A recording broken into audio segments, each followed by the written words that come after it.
From the Historyogi Podcast, this is Dave. Looking at Singapore's football scene today, it is hard to imagine that we once enjoyed a golden age in football. But we did enjoy that golden age. The man often credited for nurturing it is Choo Seng Quee. Also known as Uncle Choo, he coached the Singapore national team to victory at the iconic 1977 Malaysia Cup final. Today, we speak to Reynold Pereira, author of a new book on Uncle Choo, about the legendary coach's philosophy and how he shaped some of Singapore's best football players. Thanks very much, Ray, for joining me today. To start off, what prompted you to research the life of Uncle Choo and what sources did you depend on? Well, Dave, I've in fact always been intrigued by the name Choo Seng Quee, or Uncle Choo, as many people would know him for as far as I can remember. I had a cousin, Jerome Vaz, who together with some other boys trained under him in Farrer Park. I think it was around 1974 or 1975. And my cousin, he just kept talking about this larger than life figure. And I was always just curious to know, who is this guy?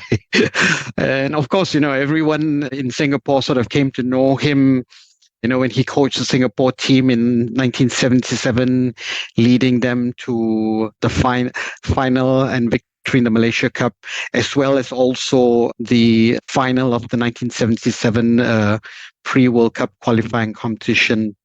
So about 6 or 7 years ago, I started to think about writing a book about Uncle Choo. I was actually a little surprised that no one had thought of doing such a book earlier. How come? But so I decided to go ahead. And most of my research materials, in fact, came from the internet, especially the newspaper.sg website. This site, in fact, has all the newspaper archives, and so a lot of my research material actually came from that website. In addition, I was also fortunate to have actually the opportunity to meet many ex-national players and talk to them about their experiences training under Uncle Choo. And for this, in fact, I have to just thank two ex-players, Lim Tien Jit and Kwa Kim Song, for introducing me to many of the other ex-national players that I interviewed. Now let's go to the very beginning. How did football as a sport begin in Singapore? Association football, as how it is played and known today, was in fact introduced to Singapore in 1889, though in fact there is actually a report in the Straits Times which stated that it was actually introduced a year earlier. But officially, the sources point to 1889. According to the book 100 Years of Singapore, this book was published in 1929. In this book, it said that the first football match following association football rules was played in 1889 on a ground in Tank Road between two teams of British engineers. And then, the game sort of became very popular in Singapore. And in fact, the Singapore Football Association, which is actually the predecessor to FAS, was founded in 1892. The SFA, Singapore Football Association, is in fact the oldest football association in Asia. So what happened was, of course, the initial few years saw the game being played mainly by the expatriate community, mainly the Europeans. And what happened was a Challenge Cup competition was organized in 1892. And the first Singapore Football League was started in 1904. The local community especially the Chinese and the Malays, took a liking for the game almost immediately when football was introduced. And non-European teams, in fact, started to appear. The Straits Chinese National Football Club was formed in 1891, while the Darul Adab Club, which actually catered mainly for the Malay Muslim community, was formed in 1893. But it was actually still the European teams which dominated the league and cup competitions, and that dominance was actually only broken in 1925 when the Straits Chinese Football Association won both the league and cup competitions. And then what happened was to cater for the growing popularity of the game amongst the locals as well as the Europeans, the Malaya Cup competition, which is now called the Malaysia Cup. But yeah, the Malaya Cup competition was introduced in 1921. This competition, in fact, gave the opportunity for the Singapore team to pit their skills against teams in Malaya. From 1921 until just before the Second World War, both Singapore and Selangor were the teams which dominated the competition. In fact, Singapore actually appeared in every final before World War II. How did Uncle Choo make his debut in Singapore football? We don't know actually when actually Uncle Choo started playing football, but and in fact we know that initially his family actually wanted him to actually to play the violin. So he was actually up at the age of 16. He was actually taking violin classes, but somehow I think football must have been something that he was actually more interested in. And his first game for his school, Raffles Institution, was in 1930. So in 1930, he actually represented the RI. And already by 1933, he was, in fact, selected by the Singapore Straits Chinese Football Association third team. So he actually represented the SCFA, as the Straits Chinese Football Association was known, in 1933. And by 1935, he was already in the first team, playing in the first division.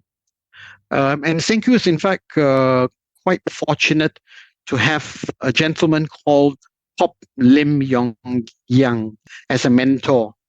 Pop Lim was actually a Singapore footballer who also later became the Singapore coach. And in his later years, he was actually also in the FAS committee. He discovered Uncle Choo and actually took him under his wings when he was in RI. Uncle Choo, in fact, also said that he was also heavily influenced by this Chinese player called Li Waitong, who is in fact acknowledged as the greatest ever Chinese footballer. So somehow Li Waitong was sort of an idol for Uncle Choo. And Uncle Choo's performances, impressive performances for SCFA, eventually led to a call-up to represent Singapore in 1936. And with Seng Quee in the team, Singapore, in fact, won the Malaya Cup in 1937 and 1939. His performances also actually impressed the Chinese national team selectors, because back then the Chinese national team could actually take players of a Chinese origin from Singapore, Malaya back then, and Hong Kong to represent China. So the Chinese national team actually, and Seng Quee, in fact, he was actually selected to represent China at the 1940 Olympic Games, which was scheduled to be held in Helsinki. Sadly, of course, World War II meant that the games were cancelled. And in fact, with that, that sort of put an end to Seng Quee's promising football career. He was only around, I think, 25 or 26 when World War II actually started. After the Second World War, Uncle Choo switched to being a coach instead. In 1961, he went to the UK for a 6 month trip. What did he do during this visit and what did he learn? So, in fact, Uncle Choo's career as a coach, in fact, started before the war. He actually formed a club called Chinese Athletic in 1939. And in fact, he was actually the player come coach. And maybe he must have already started making plans for his so-called post football playing career.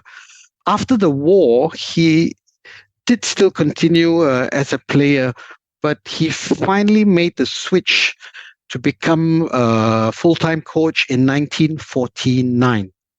He acted as coach for Chinese Athletic as well as several other clubs. So, in addition to Chinese Athletic, he was also the coach of some other local football clubs. He was then, in fact, asked to become the Singapore national coach in 1949, in mid 1949, and he was actually only 34 years old at that time.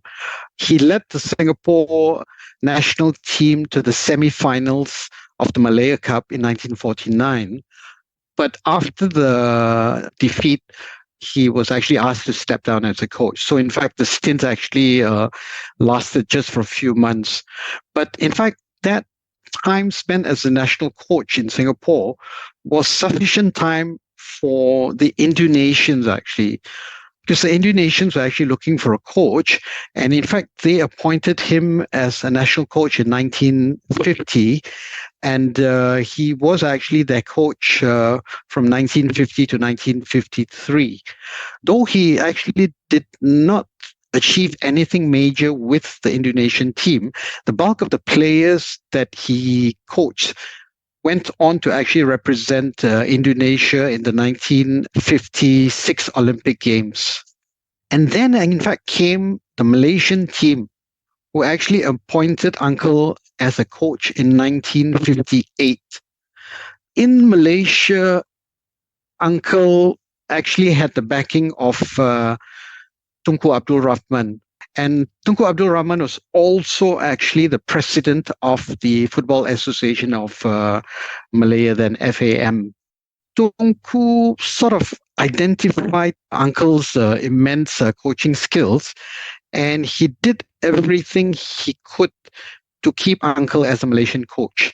And this, in fact, included sending Uncle on a 6-month attachment to the UK in 1961 to enhance his coaching abilities. While he was actually in the UK, he was actually attached to 3 first division clubs. So imagine a Singapore coach today being, sent to. So in fact, he was actually sent to Burnley, who were back then the first division champions, Everton, and Sheffield United. While he was there, he actually had the opportunity to watch these teams actually train. And in fact, with Burnley, he managed to actually watch 20 of their football matches, both home and away. So I can imagine that it must have been a great experience for him, to have the opportunity to watch first division football in the UK. And in fact, the English were actually quite impressed, by Uncle's immense knowledge and understanding of the game. According to N. Ganison used to be the former chairman of FAS. Seng Quee, he was always actually doing whatever he can to learn more about the game. He read widely, and according to Ganison, he also kept a scrapbook of newspaper cuttings of articles about football tactics. So I think from his trip to the UK, he must have acquired a lot of knowledge watching these first division matches and talking to coaches, talking to players involved in the game in the UK. It was in Farrer Park where Uncle Choo spotted and trained many of Singapore's greatest football players. Who were some of these players and what did he prioritize in his selection? Okay, of course, we know that Uncle Chu is synonymous with Farrer Park. He lived quite close to Farrer Park and also had his sport shop in Owen Road, which was just beside Farrer Park. So, in fact, Uncle he actually spent a lot of time hanging around Farrer Park. There were there was some Sarabat stores lining the park, and sometimes Uncle just used to sit there observing boys playing. Actually, many ex-national players, in fact, said that they were actually discovered by Seng Quee at Farrer Park, and these included players like Kwa Kim Song, Dola Kasim, Lim Teng Sai, R. Suryamurthy, and many others. Suryamurthy, in fact, I had the chance to speak to him, and he told me that Uncle discovered him at the age of 12, when he was only actually 12 years old. And what Uncle used to do was Uncle used to just make Surya juggle the ball for like 2 hours a day, while Uncle was actually just sitting down in the Sarabat store, having a cup of tea. You can actually say that he had a talent for identifying talent actually among young players. Somehow when he looked at a player, he sort of kind of knew that the player had something in him. And Uncle was actually a firm believer of players must have at least a little bit of innate talent. So he was just sort of able to spot these players and then, get them under his wing and then teach them as much as he can about, the football skills, how to play the game actually. Now let's turn to the iconic 1977 Malaysia Cup. How did Uncle Chu become the coach for the Singapore team and what was his coaching philosophy? Well, in fact, it was N. Ganison, then chairman of FAS. Ganison became the chairman in, I think, 1975. It was actually N. Ganison, or Gani, as he was actually popular known back then, who was actually instrumental in getting Seng Quee back as the national team coach. Seng Quee's appointment as the coach was actually not a very popular one. There were many people who were actually against his appointment.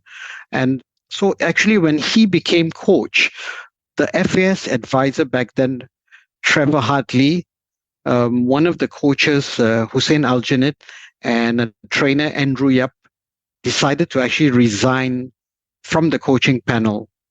So in Singapore, normally what happens is the teams are actually selected by a coaching panel consisting of several coaches, trainers, advisors. But what happened was eventually Hussein Al-Janet did return to become Seng Quee's assistant, and Trevor Hartley also actually returned as technical advisor. So for Gani, he was of the view that the coach of the Singapore team also needed to understand the psychology and culture of the players. And in his view, Seng Quee was in fact the ideal person, having been in the football scene for 40 years, actually, more than 40 years.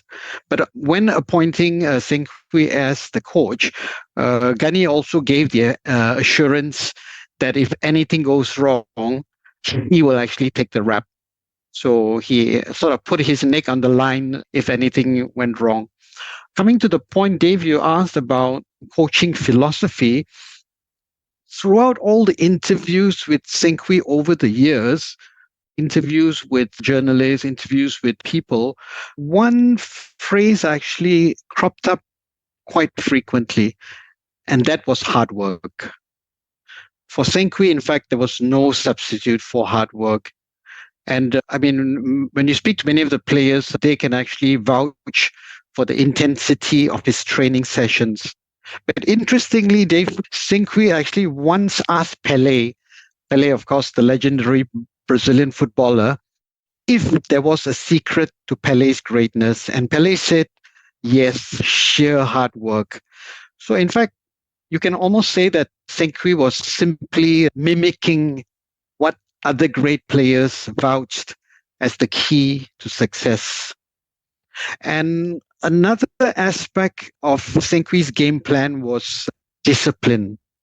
Seng Quee was a firm believer of strict discipline, though over the years it did not go down well in many quarters. Seng Quee, according to Seng Quee, he felt that if there was no discipline off the pitch, there will be none on the pitch. He also sort of believed that it was important that players learned to obey authority, behave honorably, and maintain good order. For Seng Quee, he always reiterated that discipline in football is necessary if you want to achieve good results. And of course, we can see, the results spoke for itself as Singapore went to regain the Malaysia Cup in 1977 after 12 long years. And also, of course, they performed extremely well in the 1977 pre-World Cup competition, making it into the final. And of course, they were actually unlucky to lose to Hong Kong by a solitary goal. Now, despite his illustrious coaching career, Uncle Choo also attracted plenty of criticism. Could you share what some of these criticisms were?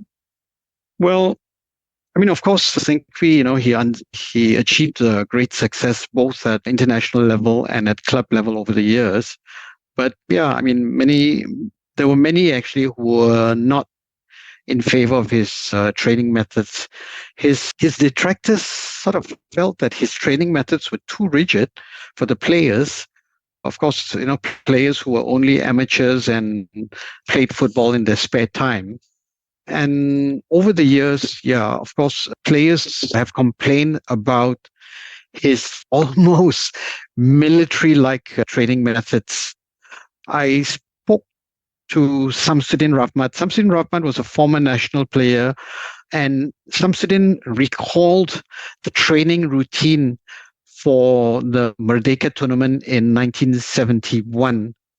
I remember this was what the Samsudin said. He said the players had to wake up at 5:30 a.m. After waking up, they actually had to sing the national anthem. And then this was actually followed by 30 rounds around the pitch. And then they would start doing weights. And it was only around 10 a.m. that they actually had their breakfast and followed by a break. And then, according to Samsudin, training resumed at 2 p.m. in the afternoon with some ball control exercises. And in the evening, they would actually continue with some indoor training.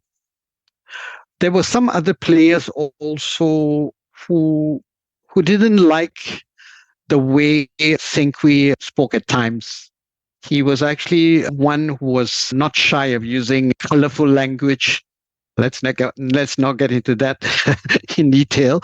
But yeah, I mean, if he was actually not happy with a player's performance during a game or during training, he will have no qualms about shouting at players using colorful words. And there was also some criticism that he actually interfered too much into the private lives of players. I'll give you one particular incident where apparently there was an allegation that he sort of belittled the goalkeeper Lim Chiu Ping. This was back in the mid-70s. He actually belittled Chiu Ping for purchasing too many items on hire purchase. Whether this is true or not, I mean, we don't know. But so some of them did not like him actually getting too involved in their personal lives. And many coaches also felt uncomfortable having to work along Quee. Some of them were intimidated by his larger than life character. And in a lot of instances, it seemed that he always wanted to have things his way. And this did not please some people, including, the governing authorities in the Football Association of Singapore. But Singapore football is now a shadow of the glory days under Uncle Choo's influence. Do you think his coaching philosophy and talent spotting approach that you discussed earlier hold any lessons for the present? Well, I mean, in my personal opinion, I most certainly believe that if we had a coach today who shared the same beliefs as Uncle Choo, that coach would be successful. So we're talking about a coach who believes in hard work, a coach who believes in instilling discipline into the players, a coach who knew how to use psychology to get the best out of his players, a coach who also knew how to spot and nurture talented young footballers. These are some of the traits of Uncle Choo that I believe can definitely benefit our national team today.